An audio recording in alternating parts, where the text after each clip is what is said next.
చెడు దృష్టి, చెడు గాలిని తరిమికొట్టండి ఇలా. చెడు దృష్టి అంటే హెల్త్ సరిగా లేకపోవడం, అనుకున్న పనులు అవ్వకపోవడం, ఏ పని చేసినా నెగెటివ్ రిజల్ట్ రావడం, ఇంట్లో ఒకదాని తరువాత ఒక సమస్య రావడం. ఇలాంటివేవీ రాకుండా ఉండాలంటే ఈ విధంగా చేయండి. మన దేశంలో నిమ్మకాయకు ఉన్న ప్రాముఖ్యత అంతా ఇంత కాదు. ఆయుర్వేదంలో, ఇంగ్లీష్ మెడిసిన్స్‌లో కూడా వనమూలికగా వాడుతున్నారు.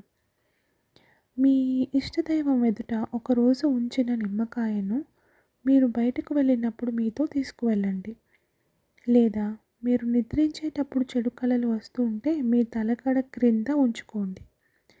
మీ ఇష్టదైవాన్ని వీలైనన్ని సార్లు స్మరించి దానిని దేవుని ఎదుట ఒకరోజు ఉంచి ఆ తరువాత మీతో తీసుకువెళ్ళండి. లేదా మీ ఇంటి గుమ్మం వాకిలి కట్టుకోండి. దానివలన చెడు దృష్టి